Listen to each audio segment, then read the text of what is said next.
Hello students, welcome back to our YouTube channel NB creator. तो आज हम बात करेंगे, देखिएगा, फोरियर साइन ट्रांसफॉर्म हमें निकालना है इन दोनों क्वेश्चन के। ठीक है ना। प्रीवियस लेक्चर में हमने 3 क्वेश्चन के सॉल्यूशन फाइंड आउट किए थे, तो ये हम लास्ट सॉल्यूशन देखेंगे फोरियर साइन ट्रांसफॉर्मेशन में। ठीक है ना। इसके बाद हम जो लेक्चर लेकर आएंगे वो हमारा फोरियर कोसाइन ट्रांसफॉर्म का रहेगा। ठीक है। तो चलिए इन दोनों का हमें लेक्चर देखना है। तो हमारा पहला है कि find the Fourier sine transform f of x equal to e to the power minus e x upon x. इस तरीके का हमारा जो सॉल्यूशन रहता है वो थोड़ा अजीब रहता है, तो इस वीडियो को आप जरूर देखिएगा।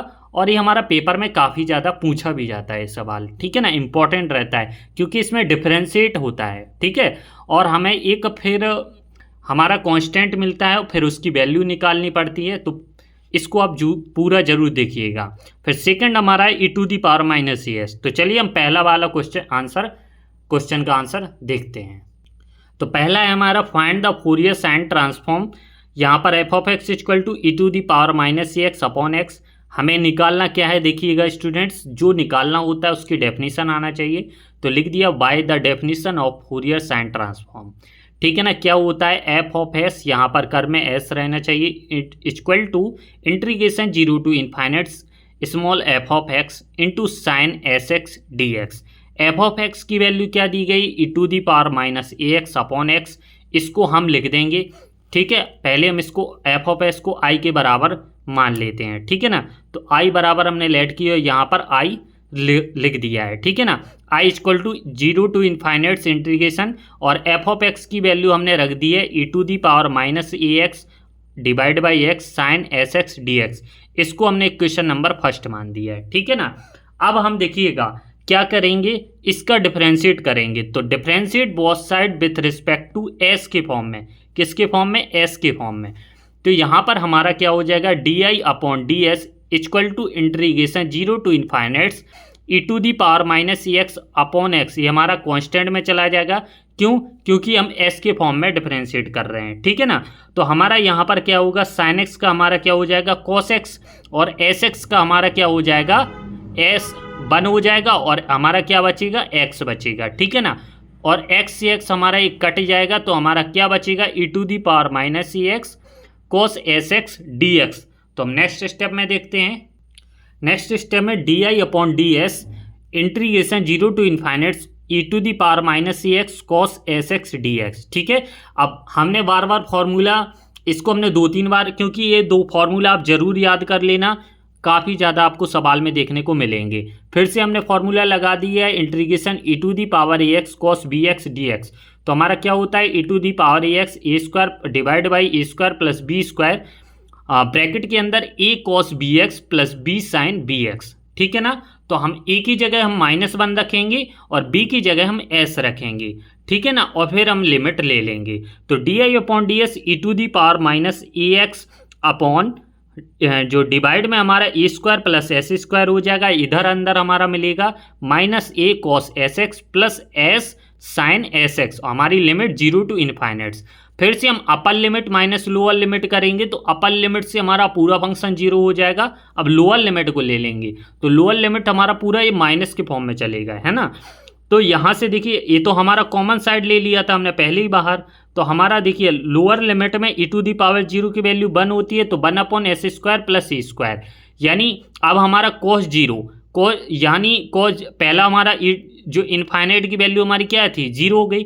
अब कॉस 0 की वैल्यू क्या होती है, 1। ठीक है ना। और माइनस माइनस हमारा माइनस है, और कॉस 0 यानी 1। और हमारे यहाँ पर साइन 0 क्या हो जाएगा, हमारा साइन, यहाँ पर 1 मिनट, हाँ, कॉस 0 हमारा कॉस 0 बराबर 1 हो जाएगा, है ना। तो हम यहाँ पर हमारा बचेगा क्या, यहाँ पर बचेगा माइनस ए। ठीक है ना। और साइन 0 हमारा 0 हो जाएगा, तो कॉस 0 हमारा माइनस ए, और माइनस का लिमिट में लोअर लिमिट में, तो हमारा क्या मिलेगा, प्लस ए। ठीक है ना। तो ए अपॉन एस स्क्वायर प्लस ए स्क्वायर हमारा मिल जाएगा डी आई अपॉन डी एस बराबर। ठीक है। अगर हम इसका क्या करेंगे देखिएगा, डी आई को हम आई की फॉर्म में ले लेंगे और एस को अगर हम इसका इधर इधर गुणा कर देंगे तो डी आई और डी एस को इधर ले आएंगे तो हमारा क्या बन जाएगा, d i equal to e upon s square plus e square d s. इनका इंटीग्रेशन कर देंगे बोथ साइड तो हमारा डी आई ये हमारा कांस्टेंट है और 1 अपॉन एस स्क्वायर ए स्क्वायर डी एस, और हमारा 1 अपॉन एस स्क्वायर ए स्क्वायर हमारा आपने पढ़ा होगा 12th में क्या होता है इंटीग्रेशन में, 1 अपॉन ए टेन इनवर्स एस अपॉन ए से ये हमारा कैंसल आउट हो जाएगा तो हमारा बचेगा क्या, टेन इनवर्स एस अपॉन ए प्लस सी, और सी हमारा क्या होता है इंटीग्रेशन कांस्टेंट। ठीक है। अब चूंकि हमारा इस इनफाइनाइट इंटीग्रेशन में हमारा क्या होता है, सी हमारा नहीं रहता है। ठीक है ना, इसमें जब निकालते हैं आई क्या फोरियर ट्रांसफॉर्मेशन में तो हमें इसकी भी वैल्यू फाइंड आउट करनी होती है। तो हम क्या करेंगे देखेंगे, हम पुट एस इक्वल टू 0 रखते हैं। ठीक है ना, आई इसमें तो हमारा टेन 0 हमारा क्या हो जाएगा 0 सी, तो हमारा क्या हो जाएगा जब हम आई एस इक्वल टू 0 रखते हैं तो हमारी क्या मिलती है, सी बराबर भी हमारा क्या मिल जाएगा, आई 0 पर हमारा बराबर क्या मिलेगा सी। इसको दे देंगे इक्वेशन नंबर 4। अब इक्वेशन फर्स्ट को लेते हैं, जो इक्वेशन फर्स्ट में भी हम आई फॉर्म था ना उसमें एस बराबर 0 पुटअप करते हैं। इक्वेशन फर्स्ट क्या था देखते हैं, ये हमारा इक्वेशन फर्स्ट था ना, इसमें हमने क्या किया है एस बराबर 0 रख दिया है। ठीक है, तो एस बराबर 0 रखने पर हमारा क्या मिलेगा देखिएगा, यहाँ पर एस 0 हो जाएगा तो ये हमारा e to the power minus a x upon x, और साइन 0 की वैल्यू क्या होती है 0, तो हमारा ए बराबर भी हमारा क्या मिल जाएगा 0, यानी इसको दे देंगे इक्वेशन नंबर 5। तो वही हमारा फॉर्म लिख दिया है आई एस एस 0 बराबर 0, इसको हम इक्वेशन 5, तो वाई 4 एंड 5 से हम लिख देंगे कि हमारे जो सी बराबर वैल्यू है वो क्या मिली है 0, और सी बराबर जो वैल्यू मिली है हम इक्वेशन नंबर 3 में रख देंगे। तो I equal to tan inverse s upon a या f of s equal to हमारा tan inverse s upon e find हो जाएगा। ठीक है ना, तो इतना हमारा आंसर है। आई होप कि अब आपको ये वाला क्वेश्चन समझ में आ गया होगा। अब हम देखते हैं सेकंड क्वेश्चन। सेकंड क्वेश्चन क्या था हमारा, f of x equal to e to the power minus a s, हमें इसका निकालना है फोरियर साइन ट्रांसफॉर्म। ठीक है ना, तो बाय द डेफिनेशन करेंगे हम फिर से, तो देखिएगा by the definition of Fourier sine transform, यहाँ पर f of x equal to हमारा क्या होता है देखिएगा, पहले सवाल को पढ़ लीजिएगा, इसको हमारा दिया क्या है इसमें और निकालना क्या है, फाइंड एफ ऑफ एक्स, हमें एफ ऑफ एक्स निकालना है if it's sign transform is, हमारा साइन ट्रांसफॉर्म दिया है और निकालना क्या है एफ ऑफ एक्स।